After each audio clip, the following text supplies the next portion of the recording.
At hindi siya, ibig sabihin, hindi siya pwedeng panumpain na siya magsasabi ng katotohanan. Voluntaryo ang kanyang pagpunta doon. Kaya sinabi ko na nga, nag-manifest ako, na saan pupunta tong investigasyon na to, di ba? Kasi in the first place, hindi ako pabor na kami mag-imbestiga sa sarili namin. Ngayon, napatunayan na talagang walang pupuntahan kasi tuwing may iimbitahan na congressman, hindi naman siya pwedeng gawing resource person. So, ibig sabihin, protektado ang congressman sa investigasyon na to. There are two names consistently being mentioned by Alcantara and, by Mr. Alcantara. This is the name of Mark Gaytas and I think, if I'm not mistaken, Paul Estrada. Opo. Yeah. And you know, the whole departure order, the freezing of money from AMLA, this has not been done. And these two key people are the ones consistently coming out about receiving money, giving money. And I think, you know, if we really want to solve the problem of corruption, if we really want to address this concern, present concern of our country now, we should really get to the bottom of this. Dapat walang sinasanto, walang tinatago, at talaga ilabas. But Congressman, yung pong sinabi nyo kanina that meron pa pong iba na posibleng lumabas, ibig sabihin ho ba nito, there will be others? Have you spoken to other people who want to, kumbaga, patotohanan itong sinabi ni Sergeant Gutesa? When Sergeant Gutesa was in front of me, you know, while he was discussing about he was in discussion, he would constantly call someone or someone would call him and then they would say, yeah, lalabas ako. And then sabi niya, sasuportahan niyo ako, Marines tayo. And then today, you know, I get messages na a lot of those with them. And if you recall in the Senate hearing, he was talking about 90 people. Right. Some of them, ex-Marines and some of them mga active police. May mga sinasabi na that they want to come out and also say and tell what they know and what they have observed. Congressman, for premise yung 90 na minention nyo po, that was mentioned in the Senate, ito po yung sinasabing 90 daw umano na security or nagbabantay or in shifts kay Congressman Zaldico. Would that be correct, sir? That's correct, Pinky. Okay. From what I understand from the explanation of Sergeant Gutesa, some of them sometimes will be assigned to be securing the houses. Some of them will be assigned in the delivery of money. Some of them would be assigned to be advanced or close-in security for Congressman Zaldico. Okay. So, yun na. Nako, lalabas ang Marines. Ayon sa video. Aabangan natin to. Bibigyan natin ng magandang reaction to. Kaya kung umabot ka dito sa video nito, hanggang sa muli, laging share. Bye-bye! Yes. Magandang hapon muli sa ating mga kasama. Nandito naman si Kuya Goods nagbabalik. At syempre, kung di ka pa nakasubscribe sa ating channel, pa-subscribe na lang po at hit mo na rin yung bell para updated ka sa ating mga video. Matapos masagasaan, si Romualdez Magalong nag-resign na. Naku, yan po yung title ngayon. Bakit nga ba nag-resign? Ihimay-himay na natin. Kaya sabi ko nga sa inyo, huwag nyo munang pangunahan. Meron kasi mga balita na, bakit nyo pa sinama sa ICI itong si Mayor Magalong kung hindi nyo naman pala gusto yung kanyang ginagawa? Panibagong istoryahe, panibagong kwento. Dahil hindi nyo nakuha si Mayor Magalong sa mga gusto nyo, yan ba ang dapat gawin? Napangunahan. Buti na lang napangunahan niya kagad na mag-resign. Bakit? Sisibakin nyo naman pala daw. Sabi ni Aling Ledesma, di umano. Sisibakin. Para saan? Ipahiya ang mama? Wow. Kwento nyo sa mga unggoy. Another budol, another, istoryahin na naman. Inuwa nila, parang ginawang, ano tawag doon? Investigador ba tawag doon? Kasi nagbuo sila, di ba, ng ICI. Nabubulan ako. Independent Commission in Infrastructure. Tama ba? Kung tama ako, tama ako. Kung mali ako, pa-correct na lang po ako. Dapat hindi nyo na kinuha ang mama. Murang dami nyong pasakali. Isa lang naman sumatuta na lalabas at lalabasan yan. Kayo-kayo pa rin ang bida. Kunwari, dahil ba maugong ang pangalan ni Mayor Magalong at gusto nyong i-divert, kala nyo makukuha nyo at magagawa ng kwento pagtakpan lahat ng mga nakikita, hindi pwede. Kaya nga sabi ni Mayor, hindi kayang bayaran ng kanyang prinsipyo. Ito, pasok na natin para hindi natin patagalin masyado. Kailanman na hindi makakalaya ang bansa sa kasinungalingan at nakawaan kung ang pamahalaan mismo ang siyang protektor ng mga kawatan. Sa isang pambihirang pagkakataon, nagbitaw na bilang advisor ng Independent Commission for Infrastructure ang Baguio City Mayor na si Benji Magalo. Ito'y matapos ang tila pangingialam ng ilang mga matataas na opisyales sa pag-iimbestiga ng mga anomalya, partikular sa issue ng flood control. Diba? Umani ng iba't ibang reaksyon ang nasabing pagbibitiw sa pwesto ni Mayor Benji matapos ang ilang beses na madiskubre na may mga dawit na matataas na miyembro ng House of Representatives at tuluyang masagasaan ang di umunay punot dulo ng katawan. Hindi man pinangalanan, ngunit tila ito ay walang iba kundi si House Speaker Martin Romualdez, kung saan ikinanta mismo ng dating security consultant na si Orly Guteza na sila mismo ang nagdi-deliver ng pera sa mga bahay at mansyon ni House Speaker Martin Romualdez. Ayon mismo sa ilang mga political commentator, ang dahilan kung bakit nagbitaw sa pwesto agad-agad si Mayor Benji bilang advisor ng Independent Commission for Infrastructure ay ang tila paglalim ng investigasyon nito na maglilid di umano sa pagtuturo ng mga sangkot na matataas na opisyales ng gobyerno. Tila hindi raw di umano nagustuhan ng mga nasa palasyo ang pagkakasagasa kay House Speaker Martin Romualdez at ng pangalanan nito bilang isa sa mga nakinabang sa flood control money.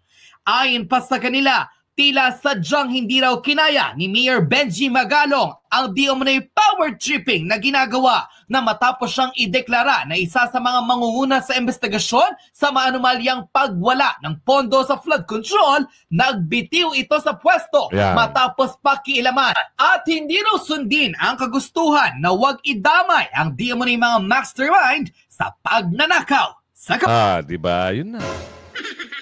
Sa pool, di ba? Hahawakan sa leeg si Mayor Magalong. Lalagyan ng tali, gagawing sunod-sunuran. Kinumpasan ng mama, nanindigan. Kaya sabi ko nga sa inyo, kaya yung kulay, yung binibigay na kulay, wag. Hindi nyo makukuha yung prinsipyo ng tao. Matagal na ginagawa yan.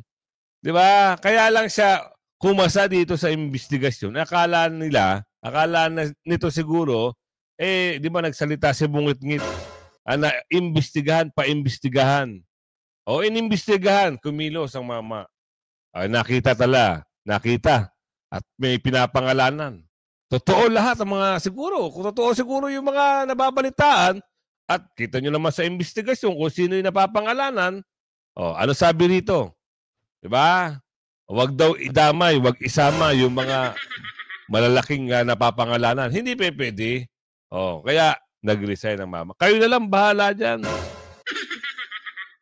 Trabaho ko sa Baguio. Napapabayaan ko na. Tapos, papangalanan ko yung mga malalaking isda. Ayaw nyo. Wow! Kwentuhan na lang ba to? Kaya tama yung sinabi ni Kajun. Yung sa City Scandal. June Lusada. Tama yun. Kaya ngayon, meron na naman silang paandar. Yun daw affidavit nung Marines na si Orly ba yun? Ay hindi daw pirmado ng attorney. Kanino bang ebidensya yun? Hindi naman si Senator Marcoleta ang kumuha dun. Tapos sasabihin nyo, witness ni Senator Marcoleta, peke, wow. Tigil. Oo. Bakit daw biglang nawala si Orly?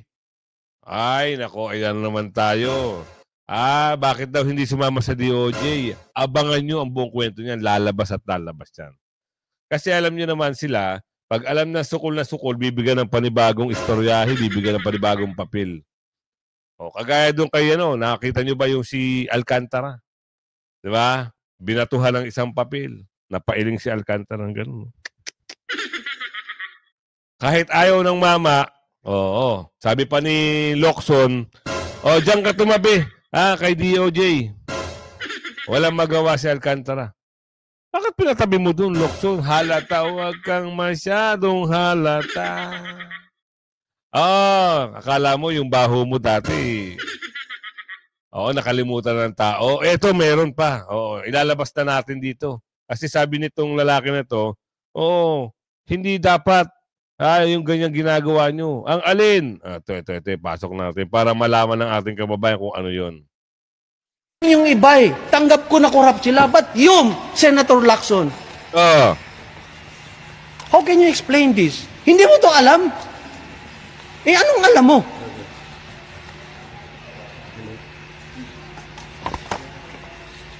Mga kababayan, this is the state of our politics today. Si Senator Trillanes, pinatunayan din niya na matas ambisyon. Tumakbo nga siyang Vice Presidente.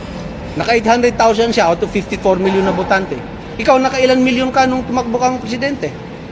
So, gusto niyo maging... Ito yung lumang video, ha? Lumang video ito. Ngayon, siyempre, may baho din ang mama. Sabi dito, ano ito? Pasikat Okay lang magpasikat tayo, sir. Pero not at our expense. Please, don't lie to the people. Para magsumikat ka lang. May pamilya ka may pamilya rin ako, may pamilya yung masinisiraan nyo. Ako? My God. You are senator, you are respected. And when you lie, it is your responsibility to make sure that your statement will be investigated and bring to justice everybody. And have the courage to stand up and say, I'm sorry, Commissioner Faeldon, hindi ka pala kurap. I'm sorry, General Icarma, hindi ka kurap. I'm sorry, Deputy Commissioner Gambala, hindi ka kurap. I'm sorry, Director Maestro Campo, hindi ka kurap. I'm sorry, Ebreo, hindi ka kurap. You also have to have that courage. Hindi yung sisiraan mo kami para magmukha kang anghel. Ito ka. Ito ang pamilya mo. Ito yung kinakatakutan nyo kasi nakikita na namin. We will bring you to justice. That's why you want us out. You want us out, but you don't need to do that. I volunteered to get out. I cannot believe you're part of this. Okay lang yung iba tanggap ko na corrupt sila, but yung Senator Lacson, how can you explain this? Hindi mo to alam? Anong alam mo?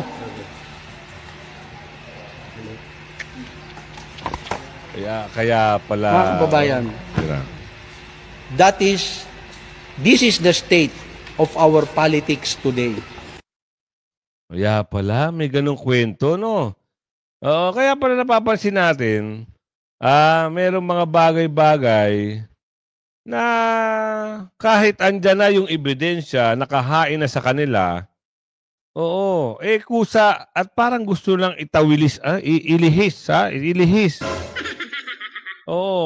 Dapat nga kasuhan dahil napapangalanan na Mantakin nyo, imagine nyo, hindi raw pwede ipatawag na as reserve person itong si Saldico. Di ba? Ganyan yung sinasabi nila. Bakit hindi ipatawag?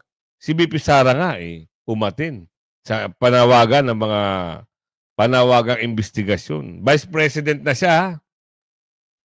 Vice President umatin. Congressman di pwede? Naman. Diba? Tama si Kachobi. Pasok. Kaya hindi pa pwede ipatawag si Congressman Saldico is because congressman siya. Hindi siya pa pwede maging resource person out of courtesy at hindi siya, ibig sabihin, hindi siya pwedeng panumpain na siya magsasabi ng katotohanan. Voluntaryo ang kanyang pagpunta doon. Kaya sinabi ko na nga, nag-manifest ako na saan pupunta itong investigasyon na to, di ba? Kasi in the first place, hindi ako pabor na kami mag-imbestiga sa sarili namin. Ngayon, napatunayan na talagang walang pupuntahan kasi tuwing may iimbitahan na congressman, hindi naman siya pwedeng gawing resource person. So, ibig sabihin, protektado ang congressman sa investigasyon na to. Yun ang simple explanation nitong bagay na to. Ganun lang, simplehan lang natin. Bakit si BP Sara pumunta doon sa investigasyon? Bakit itong mga nasasabing pangalan, mga big fish ika nga, ay hindi? Dahil nga meron daw ganun. Meron silang nasa ano raw yun nasa rules. Matagal na raw rules yun. Kaya pala matatapang silang mga urakot. Dahil hindi sila pwedeng humarap at imbestigahan. O, kwento na lang, ganun na ba? Tanggalin nyo na yung kamera para masaya ang sambayan ng Pilipino. At ito Saldico must be charged first to expedite return to the Philippines. Sabi ni Paul II. Oo. Ngayon, humihingi si Paul II ng, ano sabi niya? Parang,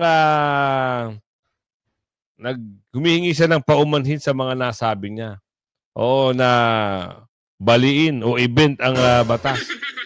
O, nakakuha pa ng nakakuha pa ng time slot. Nakakuha pa ng ng pagpapaliwanag. Oo. Pero, siyempre, taong bayan, kung ano yung sinabi mo nung una, yun ang nakatatak sa utak nila. Hindi na pwedeng mapalitan yun. Kasi, labas yung ngipin mo nung sinasabi mo yun yung pangil mo, galit na galit ka nun natatandaan nyo ba yun mga kasama? Yung babaliin ng batas. Ngayon humihingi siya ng dispensa. At nakakuha pa ng pagkakataon ng mga interview. Alam niyo naman, siyempre. Tuloy natin. Ano yun? Senator Erwin Tulfo. Senator, magandang umaga po sa inyo. Good morning, sir. Alvin, Madam Doris, good morning. Good morning. Thank you for inviting me in your program. Opo, makikibalita lang po kami kaugnay sa inyong investigasyon. Siguro oportunidad na rin, partner, kasi parang marami nag-react doon sa naging pahayag yung emosyonal na pahayag ni Senator Tulfo. Marami ding nag-agree. Pero marami din naipasok agad, no? Sige, tuloy lang natin. Sabi na para tumasang kilay. Anyway, mabuti na tanong po rin yan. Salamat po. Salamat. Una po, bago po sagutin yung mga katanungan ninyo, nais ko lang po pasalamatan sa lahat po ng mga nag-react, nag-comment, at nagalit doon po sa aking pahayag at kinukorek po tayo. Tayo po ay nagpapasalamat. Maraming salamat po doon po sa inyo pong pagpuna.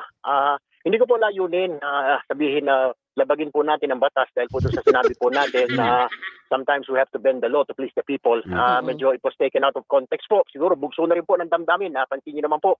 Dahil tulad po ng ibang mga kababayan po natin, mga ordinary kababayan po natin na gusto sa galit po na bilyon-bilyon po ninakaw, gusto pong maibalik po sa kaban ng bayan. Ito lang po yung aking ibig po sabihin. Hindi ko po sinasabi na labagin natin ang batas dahil hindi rin po maganda tignan, hindi rin po tama. Tama po yung mga ibang kababayan po natin, karamihan sa kababayan natin, mambabatas po tayo. Dapat tayo po ang una magsabi na sumunod po tayo sa batas. Kaya salamat po, nagpapasalamat po tayo. Ibig sabihin, sir, okay na. Hindi na babaliin yung yung batas. Okay na kayo doon. Walang batas na mababali. Ang tanong ito, sir, boss, among manager. Baka pwede nyo naman iharap yung mga boss nyo. Oo, para mapagbigyan lang ba yung mga ating kababayan na binabawi mo na yung binaling batas? Ay, sometimes you need to bend the law. Oo, para lang makita na sincere ka sa Yun lang sabi ni Aling Ledesma, pwede ba pakiimbitahan? Oo, at humarap yung mga big fish.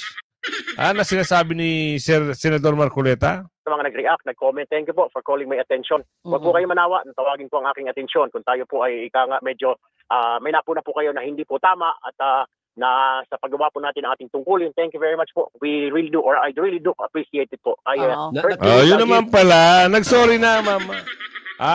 Next time, sir, huwag kang magagalit. Huwag kang magagalit. Baka mali-mali na naman masabi mo.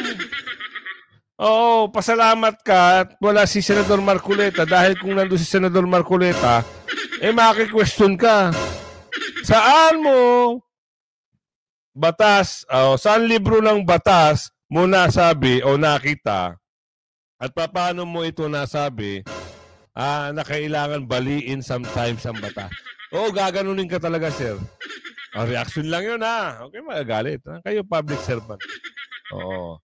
Dating Ilocos Sur Governor Chavez Singson posibleng imbitahan sa susunod na Senate hearing. Para saan? Para saan? Posible daw imbitahan. Bakit? Si Chavez Singson ba ang nandurobo? Ano naman kinalaman ni Governor Chavez Singson dahil sa investigasyon ng Senate hearing? Dahil ba nagsalita siya na andiskaya ang kontraktor sa Norte? Oo.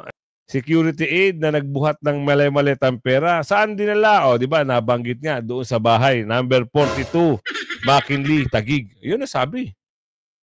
Sa balita. Number 42. Bakit alam ng mama kung hindi siya involved o hindi siya, wala siyang partisipasyon doon? Alam nga na mag-isip lang ng address yung mama at magdala ng maleta. Di ba? Isipin nyo nga ito ha. Pag ikaw may kinalaman at alam mo yung mga ginawa mo, tatandaan mo yung mga ginawa mo, nag-deliver kayo, ganto yung mga kasama mo, ibig sabihin, nandun ka sa pangyayaring yun. Kung ikaw ay ordinaryo lang na aid o security personnel at bibigyan ka ng script, sasabihin mo ganto. Pag nag-imbestiga, kita nyo naman investigasyon niya sa Senado, talagang yung tanong dyan, mahirap. Eh, yung mama, pangalan na ito. Pangalan, kalimutan ko na. Yun nga, yung Marines. Consistent siya sa mga sagot eh. Consistent siya. Ibig sabihin, may alam siya, malaki ang kanyang partisipasyon. Malaki ang kanyang nalalaman. Buhat-buhat mo ba naman yung mali-malit ng pera eh. Hindi mo malaman. Pasok. Pinangalanan na sina House Speaker Martin Romualdez at ako Bicol Representative Zaldico sa mga sinasabing tumanggap ng kickback sa mga manumalyang flood control project ng pamahalaan. Ibinunyag ng bagong testigong humarap sa pagdinig ng Senate Blue Ribbon Committee na dating security consultant ni Congressman Zaldico na kung susumahin, aabot umano sa 2.2 billion pesos ang minsang na-deliver na kickback sa dalawang mambabatas. Idinawit na rin kanina sa kontrobersya sa manumalyang proyekto ang mga dating mga mambabatas, gayon din ang ilang pang mga opisyal ng ating pong pamahalaan. Kunin natin ang live report ni Mean Corbera. Mean, tila dumadami na yung mga lumulutang ng mga testigo ha? Tama ka, Alex. May mga bagong pangalan nga na tinukoy sa pagdinig ng Senado kanina.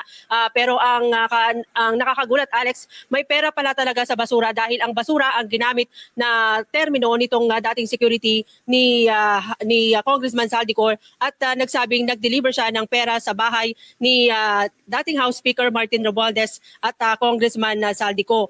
Sabi ng security na ito, na nasaksihan niya paano itinatransport itong mga pera mula sa iba't ibang bahay ni Congressman ko kung saan kasama umano sa nag-deliver ay si Congressman Eric Yap. Nakagawa po ako ng pagkakamali at pinahintulutan ko po ang aking sarili na maging kasangkapan sa pagpapatupad ng isang masamang gawain. Sa pagdinig ng Senate Blue Ribbon Committee, pinangalanan nito sina dating Senate President Francis Escudero, dating Senators Nancy Binay, Ramon Bong Revilla Jr., ako Bicol Party List Representative Zaldico, DepEd Yusek Traigiv Olivar, at COA Commissioner Mario Lipana. Sa kanyang testimonya, sinabi ni Bernardo na pinagsumiti siya ng listahan ng proyekto ni Maynard Mu ang umani campaign contributor ni Escudero para maisama at mapondohan sa General Appropriations Act. Pagkatapos maisama ang proyekto sa GAA para sa Valenzuela at Marinduque, nagkasundo silang magbibigay ng 20% na komisyon. Pero hindi si Escudero ang personal na tumanggap ng komisyon. Alam ko naman ang galawan nyo dyan sa DPWH. Okay naman ako. Sabihin mo kay SEC magbaba sa akin. Also, the delivery of the 160 million for Senator Cheese referred to in paragraph 17 of my affidavit happened sometime in the first quarter of 2025. Around July 2025, I had a chance encounter with Senator Cheese and Maynard Mu at the court. Senator Cheese Escudero approached me, shook my hand, and said to me, thank you. Personal niya naman daw na nakausap si dating Senator Revilla noong 2024 at siya mismo ang nagsumite rito ng listahan ng mga proyekto. I relayed the 25% commitment to Engineer Alcantara and told him that Senator Revilla will appreciate additional contributions for his senatorial re-election bid. Engineer Alcantara collected the 25% commitment or about 125 million, which was turned over to me and then delivered to Senator Revilla in his house in Cavite. 2024 din ang tawagan umano siya ng staff si dating Senator Nancy Binay na si Carlin Villa at hiningan umano ng commitment na 50% para sa kabuang halaga ng mga proyekto. Engineer Alcantara collected 15% commitment or about 37 million, which was turned over to me and which I then delivered to Senator Binay at a house in Quezon City. Idinawit din ito si DepEd Yusek Olivar na humingi umano sa kanya ng listahan ng proyekto na pinondohan sa ilalim ng Unprogrammed Appropriations na para umano sa Office of the Executive Secretary na nagkakahalaga ng 2.85 billion. Sabi niya si Olivar ay dating staff ni Revilla na nalipat kay dating Senator Sani Angara. Engineer Alcantara from time to time would collect and delivered agreed 15% commitment to me, which I delivered or caused to be delivered to Yusek Olivar in Magallanes, Makati, and other places. Pinatunayan niya rin ang mga naunang pahayag ni Alcantara na abot sa 25% ng mga proyekto ang mga komisyon na natatanggap ni Congressman Zaldico. Engineer Alcantara then told me that Kong Zaldico was asking for a 25% commission and out of that amount, 2% was to be shared equally between Engineer Alcantara and myself. In his exact words, "Boss, hati na tayo sa 2%. Nako, yun na, ha? Panibagong pangalan ang lumutang. Kaya ito, meron din panibagong pangalan at panibagong dating congressman ito eh. Itong si Mike Defensor. Tama ba? Dating congressman. Meron siyang isisiwalat dito. Oo, dahil nga yung mga witnesses, ay mga nagsalita na, ano kaya ang dapat natin malaman dito sa isasabihin ni Mike Defensor? Pasok. Thank you, Pinky, and thank you also for having me here. Senator Marcoleta said you were the one that called him prior to Thursday's Senate hearing and had asked him to meet him in a restaurant somewhere near the Senate. And this is supposedly where you introduced Senator Marcoleta to Sergeant Gutesa. Is this true? And tell us more about that meeting. Yes, that's correct, Pinky. Initially, this guy, through a common friend who's also a soldier, wanted to see me. And he gave me some snippets of what was happening in relation to his work with Congressman Saldico. So I told him, it's best to discuss it with Senator Marcoleta because that's really was his intent, for him to brief Senator Marcoleta on what's happening on their side, the delivery of money. And so I said, okay, best to meet him and to discuss him with him, to the senator, the stories that you've been telling me. So I visited Senator Marcoleta. In fact, initially we were discussing it, and I said, there's this guy who wanted to discuss with you. And Senator Marcoleta said, okay, but I have a session. But I said, let's see if he really wants to see you, then we can do that before your session. So I called him up and I said, okay, he's here. He wants to tell you the story. And then he asked me again about the details. I really can't tell you. Best that you come here and you discuss with him. So si Sergeant Gutesa told him his story, and he also presented a draft statement of what he wanted to say. And ako nga, na-shock din ako. Shock about hearing some of the details. Some of which... wait lang putulin na natin. Oo, kinuwento sa kanila. Na-shock nga si Defensor eh. Ibig sabihin, hindi peki. Itong si Orly. Hindi siya peki. Tapos sinasabi nila, yung kampo ng mga bakulaw doon, peki daw yung affidavit. Tigil-tigilan nyo naman kami, istoryahin nyo naman. Ganito yan. Patawag nyo yung abogado, ipalabas nyo yung katotohanan. Bakit niya pinirmahan? O kung itatanggi niya man, bakit hindi niya pinirma yun? Nasa book yun, sabi ni Senador Marcoleta. May record yan eh. Diba? Kunin niya yung file ng book, yung number ng book. Kasi pag meron kang diba, affidavit, merong na number, diba? Tapos attorney na pumirma, tapos seal. Kunin yung record, para magkaalaman. Tuloy. Sabi ko, wag na yan kasi material naman yan dun sa scam that we're discussing about. So eventually, si Gutesa, Sergeant Gutesa, I left. I left before Senator Marcoleta, and I think he left also early before the meeting ended. And then Sergeant Gutesa went to the notarial service to have it notarized. And then, in the morning, he went to the Senate, and he was presented by Senator Marcoleta. You met in a restaurant near the Senate? Near the Senate, about 5 minutes away. Yeah, it's a restaurant that I know Senator Marcoleta had mentioned. The name just escapes me now, but it was in a restaurant that you all met. Who were the people there? Yourself, Senator Marcoleta, Sergeant Gutesa, and anyone else, sir? Yeah, there was someone else there, but I really don't want to reveal their names anymore. There are soldier friends, and I think it's best because they really don't want to be involved in the issue. The same way, Pinky, I'm also a private person.